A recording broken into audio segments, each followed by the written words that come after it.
This is Excel Tips, a podcast for accounting and finance professionals, brought to you by CPA Australia.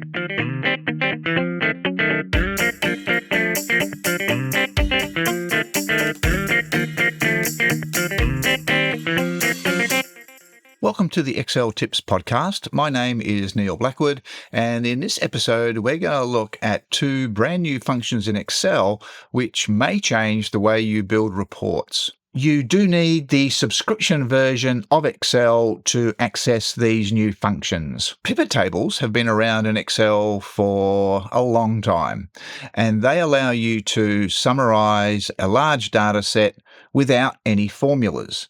So you can take a data table and convert it into a summary report. The downside with pivot tables is that they need to be refreshed. So if the data changes, your pivot table won't change until you refresh the pivot table, which tends to be a manual process. Microsoft have just released two brand new functions, GROUPBY and PivotTable, which allow you to mimic what a pivot table can do. You can take a data set and use one single formula and summarize that whole data set into a two-dimensional report. And you don't need to refresh because it's a formula, and so it will automatically update when the data changes. So GROUPBY will produce a row-based report.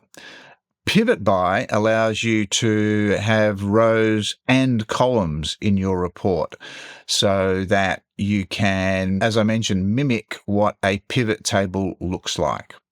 So you will be able to replace some of your pivot tables with GROUPBY and PivotTable. It is best practice to use a formatted table as a data source for your pivot tables and for the GROUPBY and the PivotTable. Formatted tables have been covered in a separate podcast as well as the companion articles. The GROUPBY function has 8 arguments, but only 3 of them are required. So you provide the column that you want to report on. The second argument is the column that has the values that you want to summarize. And then the third argument is the function that you want to use to do the calculation, which 99 times out of 100 is probably going to be the sum function. There is another function that you will probably want to use as well, which I'll get to a little later. You are allowed to include subtotals as well, so the report can have multiple columns. So to do multiple columns, you do need to use other functions to combine the columns. If the columns are next to each other, it's fairly easy to include them. If they're not next to each other in the data set, then there's 2 functions that allow you to combine columns. One is HSTACK and the other is CHOOSECOLS. They have advantages and disadvantages. The advantage with HSTACK is that you do specify the columns that you want to bring in. With the CHOOSECOLS function, you don't actually type in the name of the column, you type in the number, so the index number of the column. Now, the problem with that is that if columns get inserted into your data set, then that can throw out the choose column. So I prefer the HSTACK because you actually specify the column name. Now, again, I am assuming that you're using formatted tables as the data source, and so that allows you to specify the column name using what are called structured references in Excel. A structured reference is basically the table name followed by an opening square bracket with the column name and then a closing square bracket. So that's a structured reference that refers to a column in a formatted table. The beauty with formatted tables, and the reason that it's best practice to use them as the data source, is that formatted tables automatically expand as data is added to them, which means that once you add the data to the table, the report, the GROUPBY report, is ready to go. You don't have to refresh it. Now, when you add subtotals to your report, you might want to format the subtotal and the total rows slightly differently. And if you check out the companion video, I take you through a conditional format that will allow you to format those rows differently. So the example uses a bold format with a top and a bottom line so that they are differentiated from the rest of the report. You can also filter and sort in GroupBy. So the filtering and sorting allows you to get the layout that you're after. The sorting is based on alphanumeric or values. The filtering is sort of a standard filtering where you can check if a column equals something, for example. There's also a more complex filter in the companion video, which allows you to use a slicer to actually do the filtering in your report. Just like a pivot table, you can set it up so that a slicer can do the filtering. With the sorting, you can sort in ascending order or descending order, and the way you do that is you provide the column number that you want to sort by. If you use the positive number, so let's say 2, then that's going to sort the second column in ascending order.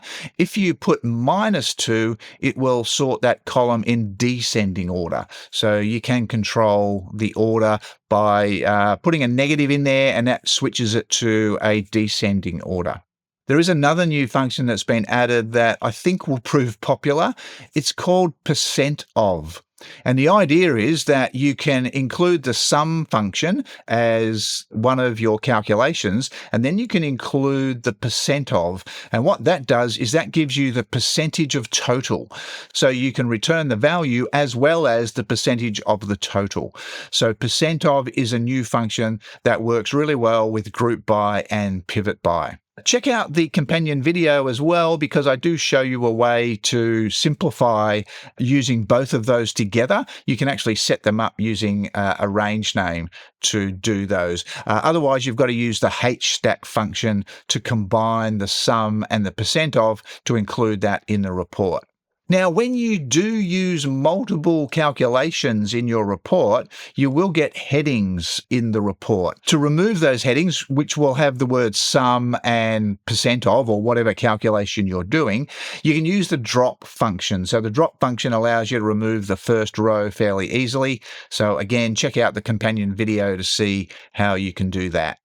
Now, as I mentioned, PivotBy has 11 arguments, and pretty much all of the stuff that you do in a GroupBy, you can do in a PivotBy. So PivotBy has the added argument of columns. So you can design your report to have rows and columns. In the GroupBy, what you see is basically just a row listing of your entries and then different calculations going across the page. With PivotBy, you can summarize multiple columns. One of the columns can be a row-based, and then the other one can be going across the page in columns. And again, if you want to do multiple columns, you can use the HSTACK function to combine those. Now, dates. Dates are a little bit tricky when you're working with GroupBy and PivotBy.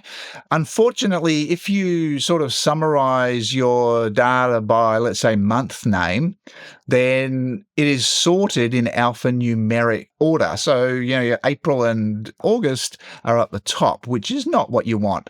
So I've shown in the companion video how you can use the text function to split up your dates so that they do work as you're expecting. So you'll, for a financial year, you'll have, July through to June. So again, check out the companion video to see how to use the text function to get your dates in the proper order.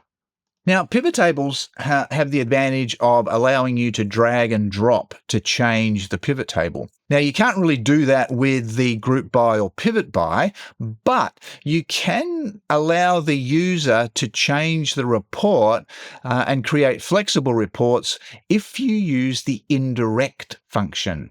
Now, the indirect function does split the Excel community. Some people don't like it. I'm a big fan of it. It is my sort of function of last resort.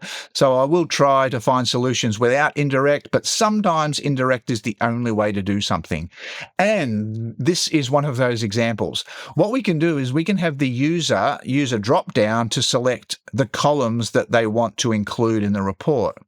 We can then build the structured reference that I mentioned earlier, which is the table name and then square brackets around the column name. We can build that using our text string formulas. And then once we've got that, we can pass that structured reference as a text string to the indirect function. Now, it's actually the worst named function in Excel because it does not tell you what it does. What the indirect function does is it converts everything between the parentheses into either a cell reference, a range reference, a structured reference, which is how you refer to table names, or range names. You can set up a structure that will allow the user to select the column, and that will flow into the pivot by or group by using the indirect function. So again, check out the companion video. It goes through in a lot of detail in how to do that. Now, when you're building your reports, you may want to do some extra calculations. So the example in the companion video and article is doing a margin percentage. Now, you can't really do calculations within the group by and the pivot by, but what you can do is capture the reports. So you could bring in the margin and bring in the sales, and then do a calculation based on that report. So the let function, which I've covered in previous podcasts, allows you to use variables in a formula. And those variables, for example, can capture that whole group by or pivot by report. And once you've got that report, then you could do calculations with it.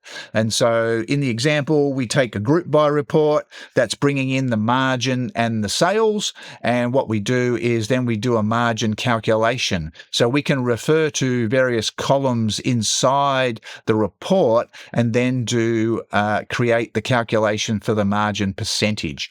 And once you've got that, you can just combine the two reports together using the HSTACK function. And so you get a final report which has the sales, the margin, and the margin percentage. So the group by and pivot by functions do offer a lot of solutions to reporting. They are single cell formulas that they spill down and across, and they allow you to create two-dimensional reports that normally you would create with pivot tables, but now you can create with a single formula. I hope you found that useful. Thanks for listening. If you're enjoying this podcast, you should check out our in-depth business and finance show, In the Black. Search for In the Black on your favorite podcast app today.